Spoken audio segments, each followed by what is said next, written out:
जय सनातन धर्म की। प्रिय सनातनियों, आप सभी का स्वागत है हमारे इस कार्यक्रम में।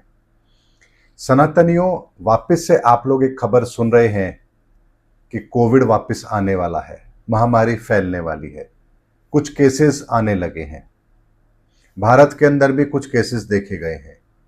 ऐसी सारी खबरें देख करके आपका चिंतित होना स्वाभाविक भी है, और इसीलिए आज का वीडियो में मैं आप लोगों के लिए लेकर भी आया हूं कि आखिर वो रहस्यमय बीमारी कौन सी है जो आने वाली है, आएगी तो कब आएगी, कितना प्रभावित करेगी, नहीं आएगी तो क्यों नहीं आएगी, आने के पीछे का कारण क्या है और नहीं आने के पीछे का कारण क्या है, आपको कितना विचलित होना चाहिए, अगर आएगी तो उससे समाधान क्या है बचने का, और अगर नहीं आएगी तो वर्तमान में जो खबरें आ रही हैं उसका कितना असर हमें देखने को मिलेगा। इन तमाम बातों का समाधान या इन तमाम प्रश्नों के उत्तर मैं आज आपको इस वीडियो में जरूर दूंगा, इसलिए अंत तक वीडियो को जरूर देखना। सनातनियों, कोविड के समय पर यानी कोविड का पहला फेज और कोविड का सेकंड फेज, उसके अंदर ग्रहों की जो स्थिति बन रही थी उसमें राहु का बहुत बड़ा रोल था। ऐसे में जब तक राहु बृहस्पति, राहु मंगल या राहु सूर्य आपस में कोई ऐसी युति ना बना लें जो इस विश्व के लिए नुकसानदायक हो, तब तक ऐसी महामारियां नहीं आती हैं। लेकिन कोविड के फर्स्ट फेज में भी और कोविड के सेकंड फेज में भी हमने उन परिस्थितियों को बनते हुए देखा, और इसीलिए महामारी फैली भी थी। लेकिन वर्तमान के अंदर ऐसी परिस्थिति तो नहीं बन रही है जो कोविड जैसी महामारी को फैलने का इशारा कर रही हो। ऐसे में अगर आप मुझसे पूछ रहे हैं कि क्या कोविड जैसी बीमारी दोबारा आएगी, तो उसका स्पष्ट उत्तर है नहीं आएगी। तो फिर वर्तमान में जो केस बढ़ रहे हैं या केस आ रहे हैं, ये क्या है? सनातन, एक बात को समझिए, वायरस म्यूटेन करता है अपने आप को, और म्यूटेन होने के बाद में वो अपने नए नए वेरिएंट के द्वारा हमको प्रभावित भी जरूर करता है। ऐसे में जो बीमारी हमारे बीच में आ गई है उसके बार बार रूप बदल करके हमारे बीच में शामिल होने की संभावना सदैव बनी रहेगी। ऐसे में एक बात को समझिए, लाख प्रयास करने के बाद भी क्या पोलियो के केस आज नहीं आते हैं? आते हैं। इसका मतलब यह है कि कोई भी बीमारी जड़ से कभी खत्म की ही नहीं जा सकती है, लेकिन सावधानी रखना जरूरी है। और एक बात को और समझ लीजिए, मेडिकल प्रोफेशन के अंदर भी अगर डर पैदा नहीं होगा तो उनका व्यापार नहीं चलेगा। इसीलिए ऐसे माहौल को क्रिएट करके भी वो अपने तरीके से व्यापार को मैनेज करते हैं। ये उनका अपना तरीका है, इसको लेकर के आपको नहीं घबराना चाहिए। लेकिन एक बात और समझते हैं, आखिर ऐसे केसेस का बढ़ना या इस तरह के केसेस का आना, इन खबरों का बनना, आखिर ये इस समय पर क्यों हो रहा है? क्या इसके पीछे भी ग्रहों की स्थिति जिम्मेदार होती है? तो उसका भी एक आकलन मैं आपको दे देता हूं। बृहस्पति इस समय पर अतिचारी है और अगले कई वर्षों तक वो अतिचारी रहेंगे। अतिचारी का मतलब होता है जब कोई ग्रह अपनी निश्चित परिधि को समय से पहले पूरा कर ले, उसे हम अतिचारी कहते हैं। यानी बृहस्पति एक राशि में एक वर्ष रहता है, लेकिन इस समय पर वो एक वर्ष से पहले ही अपनी अगली राशि में चला जाता है। इसी को हम कहते हैं अतिचारी होना। और बृहस्पति का अतिचारी होने का मतलब क्या है? धर्मयुग आरंभ हो चुका है। धर्मयुग का मेन एलिमेंट बृहस्पति है, और बृहस्पति यदि अतिचारी है तो इसको ऐसे समझिए कि जब आप किसी काम के लिए अगर जा रहे हैं और बहुत जल्दी में है, क्योंकि आपको समय पर पहुंचकर वो कार्य करना है, तो आप किसी भी हालत के अंदर सही समय पर वहां पहुंचने का प्रयास जरूर करें। यानी आपकी चाल और दिनों के कंपैरिजन में सधी हुई होगी और तेज भी होगी। इसीलिए बृहस्पति की गति अतिचारी गति है, यानी निश्चित सीमा से तेज हो रही है। इसका प्रभाव क्या पड़ेगा? इसका प्रभाव सनातनियों ये पड़ेगा कि बृहस्पति के अतिचारी होने से अगर मैं कहूं कि कुछ लोगों की कुंडली में बृहस्पति मारक भी होंगे, तो यहां पर हमें श्वास से संबंधित रोग देखने को जरूर मिलेगा। यानी ऐसी बीमारी जो सांस के द्वारा आपके शरीर में प्रवेश करे बैक्टीरिया, और उससे वो बीमारी डेवलप हो, इसके बढ़ने की संभावना बनेगी। यानी सांस के रोगी, श्वसन क्रिया से संबंधित बीमारियां, फेफड़ों से संबंधित बीमारियां यहां आपको आती भी ज्यादा दिखेगी। अब बात आती है कि बृहस्पति अतिचारी तो बहुत लंबे समय तक रहेगा, तो क्या बीमारी भी लंबे समय तक रहेगी? तो उसका स्पष्ट उत्तर है कि ऐसा नहीं होगा।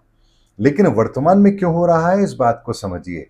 जैसे ही राहु ने अपना राशि परिवर्तन किया है, राहु और बृहस्पति एक दूसरे की दृष्टि में आ गए हैं। यानी मिथुन राशि से कुंभ राशि में बृहस्पति दृष्टि डाल रहा है और कुंभ राशि से मिथुन राशि में राहु दृष्टि डाल रहा है। ऐसे में इन दोनों की दृष्टि आपस में, बृहस्पति और राहु की दृष्टि भ्रम पैदा जरूर करती है। इसीलिए ऐसा माहौल पैदा होगा कि जहां आपके भीतर भ्रम भी आएगा कि अरे अब क्या होगा, अरे ऐसा हो रहा है, अब हमें क्या करना है। ये भ्रम की स्थिति राहु और बृहस्पति के आमने सामने होने के कारण से आ रही है। इसीलिए एक बात को समझिए, जब तक ये दृष्टि दोष रहेगा, और ये लगभग 1 वर्ष तक रहेगा, ऐसे में इस दृष्टि दोष के प्रभाव के कारण से हमारे भीतर अगले 1 वर्ष तक के भ्रम की स्थिति रहेगी। अब क्या होगा, अब क्या होगा।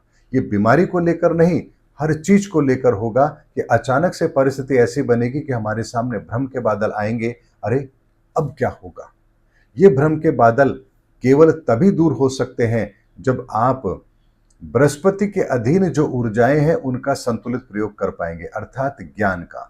यानी जो ईश्वर के प्रति समर्पित भाव रखे हुए है, जो सनातन पर विश्वास कर रहा है, जो आध्यात्मिक विचारधारा रखता है, वो इस भ्रम के जाल में नहीं फंसेगा। अन्यथा पूरी दुनिया का इस भ्रम के जाल में फंसना निश्चित है।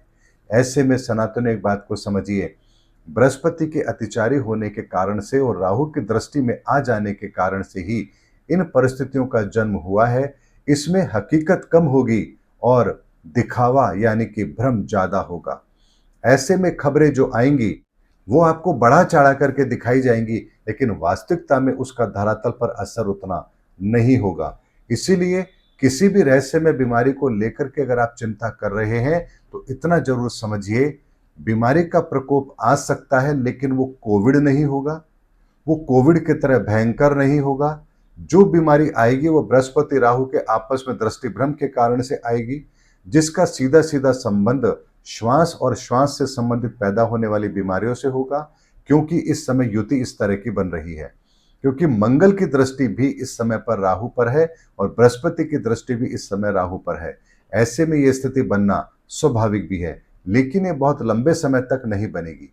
हाँ, लेकिन एक महत्वपूर्ण बात यहां पर मैं आपको जरूर बता देता हूं। शनि अभी वक्री होने वाला है। 1 जुलाई के बाद से यदि इस बीमारी के कारण से पैनिक क्रिएट होता है तो ये कुछ हद तक हमको प्रभावित जरूर करेगा। हम सबको प्रभावित करने से मतलब ही मैं बीमारी की बात नहीं कर रहा हूं, मैं पेंडेमिक की बात कर रहा हूं। यानी हम सबके मन में एक घबराहट थोड़ी सी बढ़ेगी। ऐसी स्थिति जरूर बन सकती है। ये भी तब बनेगी जब 1 जुलाई के बाद यदि ये स्थिति तुरंत बनना शुरू होती है, क्योंकि जैसे ही शनि वक्री होंगे और उस समय भी ब्रह्मांड में परिस्थिति रहेगी बृहस्पति और राहु की और मंगल की। ऐसे में अगर उस समय पर तत्काल इस तरह के केसेस बढ़े, बीमारी के आंकड़े बढ़े, तो कुछ समय के लिए हमें परेशान जरूर कर सकते हैं। केवल यही चीज हमें ध्यान रखनी है। यानी 1 जुलाई से लेकर के 1 अगस्त के मध्य में अगर किसी तरह की बीमारी के आंकड़े बढ़े, परिस्थितियां बिगड़ी, तो यहां पर एक पैंडेमिक जरूर क्रिएट हो सकता है। वो भी सांस से संबंधित बीमारी, फेफड़ों से संबंधित बीमारी को लेकर होगा, लेकिन वो कोविड की तरह नहीं होगा जैसे हमने फर्स्ट फेज और सेकंड फेज देखे हैं। यानी यहां पर परिस्थितियां भ्रामक होंगी, उसका धरातल पर प्रभाव कम होगा, लेकिन ये घटनाएं हमको विचलित जरूर करेंगी, क्योंकि शनि भी वक्री हो चुका है। ऐसे में शनि के वक्री होने का मतलब होता है न्यायिक व्यवस्था का उल्टा चलना। बृहस्पति अतिचारी का मतलब होता है ज्ञान का प्रभावित होना। राहु पर दृष्टि का मतलब होता है भ्रम की स्थिति को पैदा करना, और मंगल की दृष्टि का मतलब होता है परिस्थितियों को वक्त रहते संभाल भी लेना। इसीलिए परिस्थितियां चाहे जैसी बने, आपको घबराने की आवश्यकता नहीं है। केवल और केवल इतना समझिए, वस्तु स्थिति का आकलन करके ही निर्णय लीजिए। खबरों पर भरोसा करें तो ऑथेंटिक न्यूज चैनल DD1 यानी कि दूरदर्शन, या फिर प्रिंट मीडिया जो अखबार आते हैं, उनमें छपी हुई खबरों पर ही भरोसा करें। उन खबरों पर भरोसा ना करें जो यूट्यूब के माध्यम से आती हैं, या यूट्यूब चैनल पर और भी न्यूज़ चैनल जो खबरें चलाते हैं, उन खबरों के बहकावे में ना आकर वस्तु स्थिति का आकलन देख करके ही अपने जीवन में निर्णय लें। इस बात का ध्यान रखें। इसीलिए पूरे टाइम फ्रेम को मैं दोबारा एक बार आपको समझा देता हूं। बृहस्पति के अतिचारी होने के कारण से ये परिस्थिति पैदा हुई है जहां सांस से संबंधित बीमारी हमें देखने को मिल रही है, क्योंकि बृहस्पति अतिचारी है। राहु की दृष्टि आ जाने के कारण से भ्रम के बादल पैदा होंगे, लेकिन मंगल इस स्थिति को कंट्रोल भी करेगा। 1 जुलाई के बाद में यदि शनि के वक्री होने के बाद परिस्थितियां असामान्य होती हैं, तो ये केवल और केवल थोड़े समय के लिए हमें प्रभावित जरूर करेगी, क्योंकि वक्री शनि इस समय पर न्याय को स्थापित करने के लिए कुछ भी करेंगे, ये स्थिति यहां पर चलेंगी। तो ऐसे में शनि दंड देने का कार्य करेंगे, और दंड देने का तरीका उनका कुछ भी हो सकता है, ये बात निश्चित है। ऐसे में आपको इन परिस्थितियों को बहुत ही संजीदगी से देखना है। लेकिन फिर मैं अंत में एक ही बात कहूंगा, कोविड जैसा माहौल दोबारा नहीं आने वाला है, इतना आप निश्चिंत जरूर हो जाइए। उम्मीद करता हूं सनातनियों, मेरा वीडियो आपको जरूर अच्छा लगा होगा। अगले वीडियो में आपसे फिर भेंट होगी, तब तक हमारे चैनल पर बने रहिए। जय सनातन धर्म की, जय धर्म युग की, जय सनातन विश्व।